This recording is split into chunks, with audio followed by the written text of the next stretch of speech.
Class 7 अगला chapter हमारा है फोर्थ चैप्टर हीट साइंस में। ठीक है, तो फोर्थ चैप्टर में हीट यानी कि गर्मी के बारे में, ऊष्मा के बारे में बताया हुआ है। ठीक है, हीट मीन्स ऊष्मा यानी कि गर्मी। तो गर्मी का पता हमें कैसे चलता है? कोई भी चीज में गर्मी होती क्या है और गर्मी का पता कैसे चलता है हमको? जैसे हम धूप में जाते हैं, गर्मी जाड़े के दिनों में हम धूप में बैठते हैं ना, तो हमें वहां पर गर्मी लगने लगती है, अच्छा लगता है। और अगर रूम में बैठने लगते हैं तो वहां पर हमें ठंड लगने लगती है, यानी कि कोल्ड, ठंडा होने लगता है, कूलनेस होने लगती है। तो इसका पता हमको कैसे चलता है? What is hot object and what is cold object, ये कैसे पता चलेगा हमको? ठीक है, तो इसके लिए तुम्हें एक अ, एक टेबल बनानी है, अपनी कॉपी में भी बनानी है टेबल एक, और उनमें टिक लगाना है कि कौन सा ऑब्जेक्ट कोल्ड है या कूल है, और कौन सा ऑब्जेक्ट वार्म है, वार्म मीन्स गर्म, या हॉट। हॉट और गर्म एक ही बात है। ठीक है, तो देखो मैं एक टेबल दिखा रही हूँ तुमको अभी। हाँ, ये टेबल है। ठीक है, इसमें देखो ऑब्जेक्ट लिखा हुआ है कोल्ड और कूल। कोल्ड और कूल एक ही बात है। ठीक है, और वार्म और हॉट, वार्म या हॉट एक ही बात, दोनों चीजें एक ही है। ठीक है, या तो वार्म लिख सकते हैं या तो हॉट लिख सकते हैं। तो देखो क्या क्या ऑब्जेक्ट है। आइसक्रीम लिखा हुआ है, आइसक्रीम जानते हो तुम, तो वो कोल्ड होगी कि वार्म होगी? ये तुम्हें देखो यहाँ पर टिक लगा हुआ है, तो आइसक्रीम तो ठंडी होती है। Spoon in a tea cup, spoon means चम्मच, एक चाय के कप में डूबा हुआ चम्मच, तो वो कैसा होगा? चाय कैसी होती है? हमेशा गर्म होती है। जब ठंडी होती तो हम पीते भी नहीं है उसको, हाँ, इसलिए हम चाय को गर्म ही मानेंगे, तो उसको वार्म में लगाएंगे। फ्रूट जूस, फ्रूट जूस अक्सर ठंडा होता है, तो कोल्ड में टिक करेंगे। और handle of a frying pan, frying pan का हैंडल कैसा होता है? गर्म हो जाता है क्या, या ठंडा होता है? तो ये जिसमें भी तुमको लगे तो उसमें टिक लगाओगे। ठीक है, तो ये टेबल बनाना जरूरी है। ठीक है, तो इससे क्या पता लगेगा हमको कि कोई ऑब्जेक्ट जो है वो ठंडा होता है और कोई ऑब्जेक्ट जो है वो गर्म भी होता है। कोई ऑब्जेक्ट जो है ठंडा होता है, कोई बहुत ज्यादा ठंडा होता है, कोई थोड़ा कम ठंडा होता है। ठीक है, जैसे कि हम कोई स्टील के ग्लास को अगर हम हाथ लगाएं तो वो ठंडा होगा, लेकिन अगर हम आइसक्रीम को हाथ लगाएं तो बहुत ठंडा होगा वो। ठीक है, कोल्ड का मतलब होता है ठंडा, कोल्डर का मतलब और भी ठंडा, कोल्डेस्ट में सबसे ज्यादा ठंडा। तो ठंडा और ठंडा, सबसे ज्यादा ठंडा, गर्म और गर्म, सबसे ज्यादा गर्म, ये अलग अलग तरह के टेम्परेचर हैं। तो इन टेम्परेचर्स को हम कैसे नापते हैं? अक्सर तो हम कोई भी चीज को छू करके ही नापते हैं, हाथ से छू करके। ठीक है, तो कैसे नापेंगे हम उसको? अक्सर हम देखते हैं कि कोई चीज ठंडी है या गर्म है, तो वो कैसे हम उसको पता लगाते हैं? अपने हाथों से छू करके पता लगाते हैं। तो ये टेबल बनाओगे। ठीक है, उसके बाद देखो, we often do it by touching, हम इसको टच करके ही पता लगाते हैं कि कोई चीज ठंडी है कि गर्म है, कोल्ड है और वार्म है, द ऑब्जेक्ट को टच करके। हैं, but always our senses of touch is not reliable, लेकिन हमेशा हमारी जो सेंस होती है, यानी कि हमारी जो छूने की क्षमता होती है, हमेशा हम उसको रिलायबल नहीं मान सकते। रिलायबल माने उसमें विश्वास नहीं कर सकते हैं। जैसे जैसे कि हमने मान लो 3 मग्गे में पानी ले लिया, तो 3 मग में, एक मग में खूब गर्म पानी ले लिया, एक मग में ठंडा पानी ले लिया, एक मग में गर्म, एक में ठंडा, एक में मिक्स गुनगुना पानी ले लिया। अब देखो, गर्म में जब हम हाथ डुबाएंगे और दूसरा हाथ हम ठंडे में डुबाएंगे, तो ठंडे में हमें ठंडा लगेगा, गर्म में गर्म लगेगा। अब हम दोनों हाथों को इसमें डुबाएंगे, तो ये पानी जो है हमारे दोनों हाथों के लिए बिल्कुल अलग अलग टाइप का लगेगा। जो ठंडे में डुबाया था उस हाथ में तो ये पानी गर्म लगेगा हमको, और जो इसमें गर्म में डुबाया था उसके लिए ये पानी ठंडा लगेगा। तो इस पानी को हम कैसे पता लगाएंगे कि ये गर्म है कि ठंडा है ना? तो इसलिए हम अपने सेंसेस पे भरोसा नहीं कर सकते हैं, अपने सेंस यानी कि अपने स्पर्श करने की क्षमता पे भरोसा नहीं कर सकते हैं। तो इसके लिए क्या करा जाए कि हमें सही सही मेजरमेंट हो जाए, मेजरमेंट, टेम्परेचर का मेजरमेंट हो जाए? तो उसके लिए क्या होता है? So a reliable measure of hotness of an object is its temperature. तो टेम्परेचर से ही पता लगता है कि कोई चीज गर्म, कितनी गर्म है या कितनी ठंडी है, टेम्परेचर से, इसको बोलते हैं temperature. And temperature is measured by a device, एक तरह के यंत्र होता है जिसको कि हम थर्मामीटर बोलते हैं। ये देखो एक थर्मामीटर ये है, ठीक है। और भी तरह के थर्मामीटर होते हैं, लेकिन ये मेरे पास डिजिटल थर्मामीटर है। The temperature is measured by a device called thermometer, it is called thermometer, ठीक है। एक तरह का थर्मामीटर देखो तुम्हारी बुक में भी है, इसको हम, देखो ये लड़की देख रही है, इसको ये यहाँ पर भी दिखा रखा है, देखो दिख रहा है तुम्हें थर्मामीटर। तो इसको बोलते हैं क्लिनिकल थर्मामीटर। ये क्लिनिकल थर्मामीटर है, कई लोगों के, तुम लोगों के घरों में भी होगा शायद। तो जब हम क्लिनिक में जाते हैं या कहीं हॉस्पिटल में जाते हैं तो इस तरह के थर्मामीटर से हमारा टेम्परेचर नापा जाता है। बुखार जब हो जाता है अक्सर, तभी वो उसको नापा जाता है, नहीं तो नॉर्मली तो टेम्परेचर को हम नापते ही नहीं है, है ना। तो थर्मामीटर भी दो तरह के हैं। थर्मामीटर की स्पेलिंग देख लो, THERMOMETER। एक तरह का मीटर है जिससे कि टेम्परेचर नापा जा रहा है, थर्मामीटर इसको बोल रहे हैं, ठीक है। तो ये दो तरह का होता है, एक तो क्लिनिकल थर्मामीटर होता है, एक लेबोरेटरी थर्मामीटर होता है, ठीक है। मीटर का मतलब है कि कोई भी चीज को नापने का चीज, नापने का यंत्र, डिवाइस।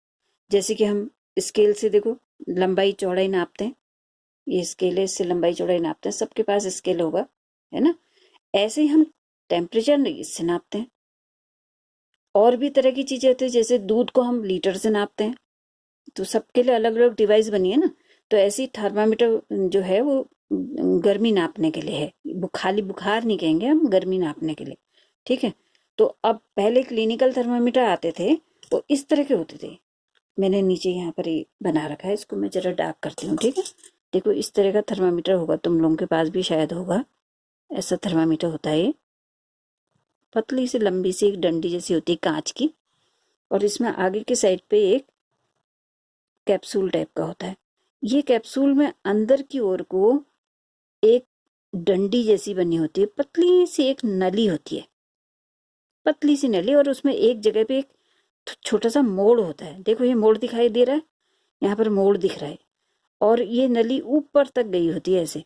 पाइप, पतला सा पाइप है, बिल्कुल पतला सा, बहुत पतला, इतना पतला कि कभी कभी तो दिखता भी नहीं ठीक से हमको। और इसमें ऐसे करके निशान लगे रहते हैं, ऐसे ऐसे करके, क्योंकि मेजर करना है ना, तो डिग्री सेल्सियस के ऐसे निशान लगे रहते हैं।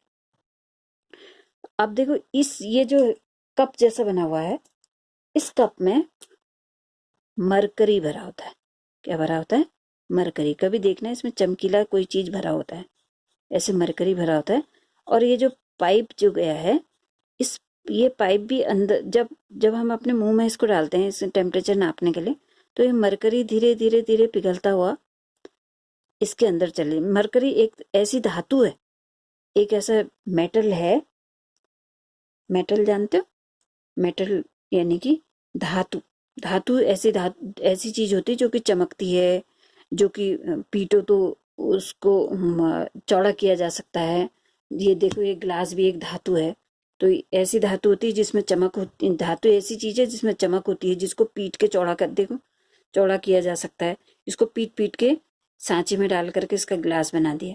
लोहे को पीट पीट करके चौड़ा बना देते हैं और उसका तवा बना देते हैं, कढ़ाई बना देते हैं, ये तुमने देखा भी होगा। तो उनको धातु बोलते हैं, जिसमें कि चमक होती है, जो चौड़ी हो जाती हैं, टूटती नहीं है मारने पर। ऐसे और भी बहुत सारे गुण होते हैं धातु में। तो ये जो इसके अंदर जो मरकरी भरा हुआ है, ये मरकरी भी एक तरह की धातु है, ठीक है। मेटल है, मेटल मीन्स धातु, इंग्लिश में उसको मेटल बोलेंगे।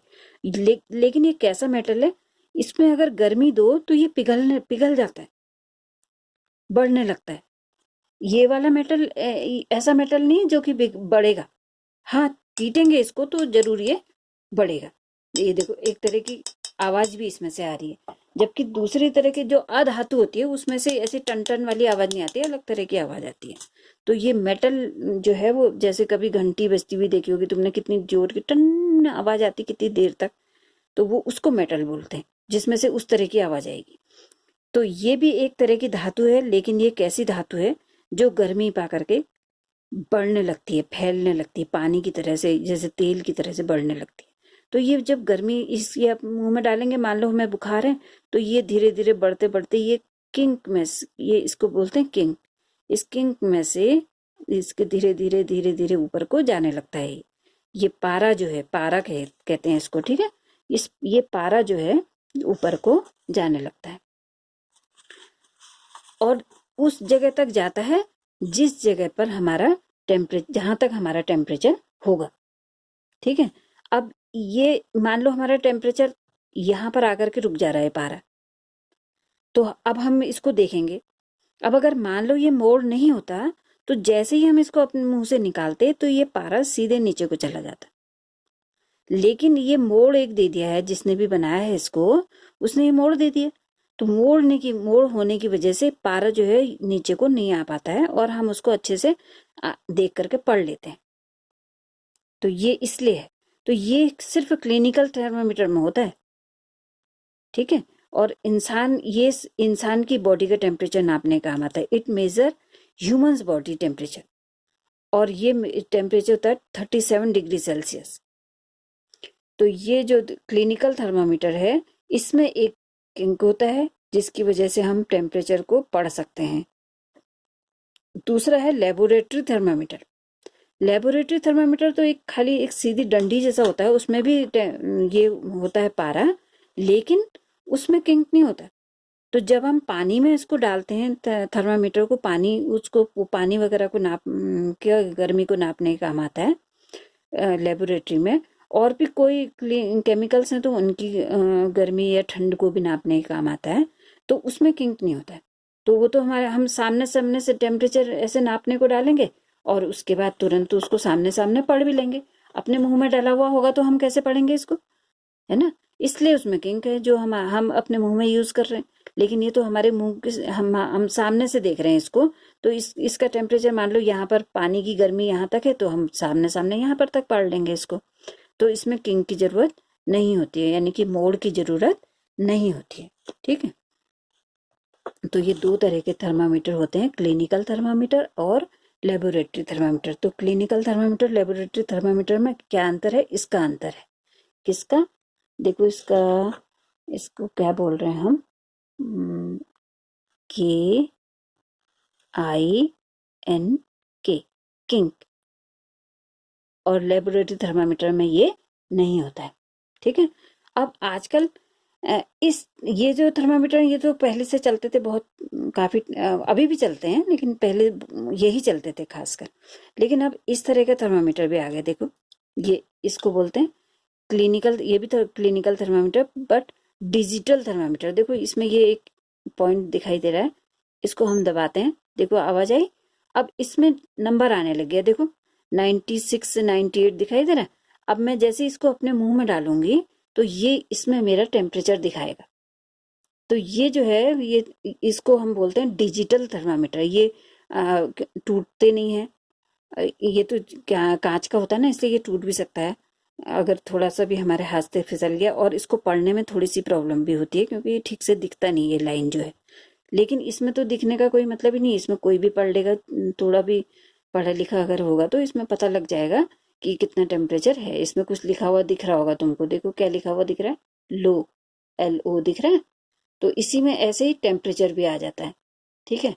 तो ये जो है देखो कितना फ्लेक्सिबल है, देखो ये मुड़ रहा है ना, तो ये टूटता नहीं है। कोई मान लो इसमें दांत भी लगा दे तो भी ये कुछ नहीं होगा इसको। तो इस तरह के थर्मामीटर आजकल चल गए, ठीक। तो ये हुई हमारी बात थर्मामीटर की और हीट की। तो हीट को नापने का ये डिवाइस है जिसको बोलते हैं थर्मामीटर। अब है ट्रांसफर ऑफ हीट, यानी कि गर्मी जो है वो एक जगह से दूसरी जगह कैसे पहुंचती है।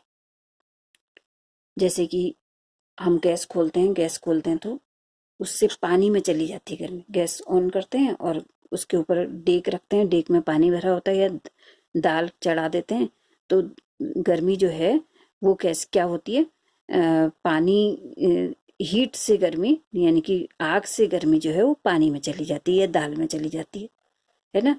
और भी तरीके हैं जिसकी वजह से पानी गर्मी जो है एक जगह से दूसरी जगह जाती है। जैसे कि मान लो हमने यहाँ पर को आग जला रखी है, ठीक है, तो ये आग जला रखी है, मान लो ये बर्नर है, तो यहाँ पर हमने एक पत्ती रख दी, लोहे की पत्ती, तो ये लोहे की पत्ती यहाँ से गर्म होना शुरू होगी और धीरे धीरे धीरे धीरे धीरे धीरे पूरी लोहे की पत्ती गर्म हो जाएगी। मतलब एक समय ऐसा आएगा कि हम यहाँ पर से इसको पकड़ भी नहीं पाएंगे। तो ये जो है ये एक तरीका होता है हीट के यहाँ से इधर को ट्रांसफर होने का तरीका है। ट्रांसफर माने यहाँ से इधर को जाना, एक जगह से दूसरी जगह जाना, इसको ट्रांसफर बोलते हैं। इस ट्रांसफर होने को कंडक्शन बोलते हैं। कि जैसे देखो अणु होते हैं ना, हर पदार्थ जो है अणु से बनता है। तो ये अणु है, दूसरा अणु है, तीसरा अणु है, चौथा अणु है, पांचवा अणु है, ऐसे बहुत सारे अणुओं से मिलकर के ये बना है ना। जैसे क्लास में हम बैठे हुए हैं वैसे ही अणु भी हैं। तो यहाँ मान लो ये एक बच्चा, ये दूसरा बच्चा, ये तीसरा बच्चा, चौथा बच्चा, ऐसे बैठे हुए सब मिल करके, मान लो मैंने एक चौक इस बच्चे को दी या हीट इसके पास गई, इस बच्चे ने इसको दी, ये भी गर्म हो गया, फिर इसने इसको दी, ये भी गर्म हो गया, इसने इसको दी, ये भी गर्म हो जाएगा, और होते होते सारा कमरे में चौक लास्ट बच्चे तक भी पहुंच जाएगी। यानी कि ये हीट यहाँ पर थी, धीरे धीरे धीरे धीरे सारे जो पदार्थ है या सारा मेटल जो है वो गर्म हो जाएगा। ये कंडक्शन बोलते हैं इसको। इस तरह के ट्रांसफर ऑफ हीट को कंडक्शन बोलते हैं, ठीक है। कन्वेक्शन दूसरा है कन्वेक्शन। कन्वेक्शन का मतलब क्या होता है, जैसे हमने डेक रखा, डेक को मान लो हमने हीट बर्नर के ऊपर रख दिया है, ठीक है, ये गैस ऑन है हमारी, ये आग जल रही है, ठीक। तो ये आग जल रही है, अब इसमें क्या होगा देखो, कंडक्शन में, कन्वेक्शन में क्या होता है, ये तो कंडक्शन है, ये कन्वेक्शन, ठीक है। इसमें हमने पानी रख दिया, तो इसमें क्या होगा कि ये द्रव पदार्थ में होता है कन्वेक्शन। तो क्या होता है, एक अणु ये है, ये सारे अणु तो हैं, ये इसके अंदर पानी के अणु हैं, ठीक है। अब जैसे ये गर्मी जो है ये पानी के अणु को मिलेगी, तो पानी का अणु ऐसे उठ जाएगा ऊपर को, ऐसे ऊपर चला जाएगा, यहां से भी मिली, ये भी ऊपर को चला गया। अब क्योंकि ये तो चला गया ऊपर, तो इसकी जगह घेरने के लिए ये ऊपर के जो ठंडे अणु हैं वो नीचे को आ जाएंगे, ऊपर के जो ठंडे अणु हैं वो नीचे को आएंगे, और ऐसे ये भी गर्म होगा, ये भी ऊपर को जाएगा, और ऊपर का कोई ठंडा अणु नीचे आएगा। तो इस तरह से इसमें धारा जैसी चलने लग जाती है। मतलब नीचे के अणु जो है गर्म होकर के ऊपर को जाते हैं और ऊपर के ठंडे अणु नीचे आते हैं। तो ऐसे करके धीरे धीरे धीरे धीरे सारा पानी जो है वो गर्म हो जाएगा। इस तरह के प्रोसेस को, इस तरह के ट्रांसफर ऑफ हीट को कन्वेक्शन बोलते हैं। ये हमेशा द्रव पदार्थों में होता है, लिक्विड पदार्थों में, ठीक है। तीसरा होता है रेडिएशन। देखो कंडक्शन जो है वो लोहे वगैरह में हो, जैसे कि मेटल वगैरह में होगा, ठोस पदार्थों में होगा, सॉलिड में। कन्वेक्शन जो है वो लिक्विड में होगा, और रेडिएशन जो है वो किसी भी पदार्थ में हो सकता है। जैसे कि अक्सर हम कहते हैं कि सूर्य से जो रोशनी है हमारी, हम तक जो पहुंचती है सूर्य से रोशनी, उसको हम तक पहुंचने के लिए कोई भी माध्यम की जरूरत नहीं होती। ये मैं हूं मान लो, तो मुझे गर्मी कैसे मिल रही है, कैसे मिल रही गर्मी, सूर्य से मुझे गर्मी मिलती। जब मैं धूप में बैठी हूं तो मुझे सूर्य से रोशनी मिल रही। अब देखो सूर्य से रोशनी मिलने के लिए सूर्य के कुछ दूरी तक तो कुछ है ही नहीं, ना हवा है ना कुछ है, इसको निर्वात बोलते हैं। इन जगहों तक तो कुछ है नहीं, इसके नीचे को हवा आई, तो यहां से यहां तक गर्मी कैसे आई कुछ पता नहीं। और यहां से चलो हमने कहा हवा से आई, कन्वेक्शन से आई, हवा में भी गर्मी कन्वेक्शन से फैलती है, ठीक है। तो यहां से तो यहां तक कन्वेक्शन हो रहा है, लेकिन यहां से यहां तक क्या हो रहा है, तो इस चीज को हम कहते हैं रेडिएशन। तो सूर्य से रोशनी जो हम तक पहुंचती है वो रेडिएशन के माध्यम से पहुंचती है, रेडिएशन के द्वारा पहुंचती है, ठीक है। तो 3 तरह के ट्रांसफर ऑफ हीट है। कंडक्शन जो कि सॉलिड में होता है, लोहे वगैरह में। कन्वेक्शन जो कि लिक्विड में और मतलब द्रव पदार्थों में होता है, और हवा भी द्रव पदार्थ है, ठीक है। और रेडिएशन जो है वो ऐसे किसी, उसके लिए कोई माध्यम की हवा पानी कुछ नहीं चाहिए, वो ऐसे ही गर्मी आ जाती है। हम अगर कमरे के अंदर भी हैं तो भी कमरे के अंदर भी हमको गर्म लगने लगता है अगर खूब धूप होती है तो, ठीक। तो ये ट्रांसफर ऑफ हीट के 3 तरीके हैं, कंडक्शन, कन्वेक्शन, रेडिएशन। अब कुछ चीजें जो हैं पानी में मान लो गर्म जगह में रखी हैं तो वो गर्म हो जाती हैं, धूप में रखेंगे तो वो गर्म हो जाती हैं, और कुछ चीजें जो हैं वो बिल्कुल गर्म नहीं होती हैं। जैसे कि मान लो ये मैं इस पेन को रखूंगी अगर गर्म में, धूप में, तो ये हल्का सा शायद गर्म लगेगा मेरे को, लेकिन ऐसे कुछ खास गर्म नहीं होगा। और अगर मैं इस ग्लास को अगर मैं धूप में रख दूंगी तो ये मुझे खूब गर्म लगेगा, इसको हाथ लगाने में भी गर्म लगेगा। ऐसी मैं इसको आग के ऊपर रख दूंगी तो ये बहुत ही ज्यादा तो छू भी नहीं पाऊंगी मैं, इतनी गर्मी हो जाएगी इसमें। लेकिन अगर मैं इसको रख दूंगी आग के ऊपर, या मैं इस प्लास्टिक को आग के ऊपर रख दूंगी, तो क्या होगा कि ये गर्म तो नहीं होगा लेकिन ये पिघल जाएगा। ठीक है, तो इस तरह की चीजों को इंसुलेटर बोलते हैं। ये इंसुलेटर है।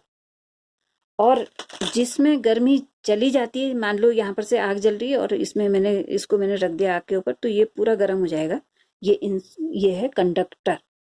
कंडक्टर इसको बोलते हैं। तो दो तरह के पदार्थ हैं, कंडक्टर और इंसुलेटर। ये इंसुलेटर है, ये कंडक्टर है।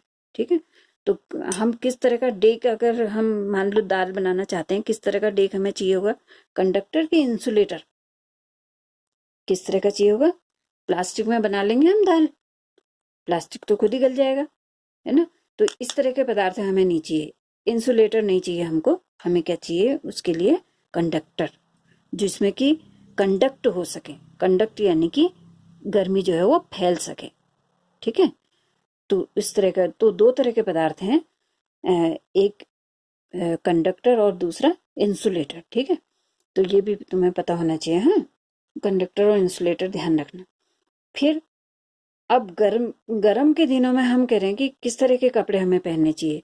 We use dark colour clothes. हम डार्क कलर के कपड़े पहनेंगे जाड़े के दिनों में, विंटर्स में हम डार्क कलर के, और लाइट कलर क्लोथ्स पहनेंगे समर में। गर्मी के दिनों में हम लाइट कलर के, लाइट यानी कि हल्के कलर के कपड़े पहनेंगे। क्यों? डार्क कलर के कपड़े जो हैं वो धूप को अपनी ओर को, यानी कि गर्मी को अपनी ओर को खींचते हैं। जैसे हमने काले रंग की स्वेटर पहनी होगी तो वो ज्यादा गर्म लगेगी हमको, और हल्के कलर की स्वेटर पहनी होगी तो उतना गर्मी नहीं लगेगी उसमें हमको। तो इसलिए हमें विंटर में तो हमें गर्मी चाहिए ना, विंटर यानी कि ठंड के दिन, ठंड में तो हमें गर्मी चाहिए, इसलिए हमें डार्क कलर के कपड़े पहनने चाहिए। जैसे भैंस जो है वो बहुत गर्म लगता है उसको, क्योंकि उसका कलर डार्क होता है ना, तो काले रंग की होती है, इसलिए वो नहाने को जाती है, हमेशा पानी में घुसती है, क्योंकि उसको गर्मी ज्यादा लगती है। गाय को नहीं लगती गर्मी ज्यादा, है ना, क्योंकि वो अक्सर तो लाइट कलर की होती है। और वैसे भी अगर डार्क कलर की होती है तो गाय वैसे नहाती नहीं है, ज्यादा नहीं नहाती। एंड लाइट कलर क्लोथ्स कब पहनेंगे? जब गर्मी के दिन होंगे, यानी कि गर्मी के दिनों में हमको हल्के रंग के कपड़े पहनने चाहिए। ठीक है, तो ये तुम्हारा चैप्टर 4 कंप्लीट हुआ।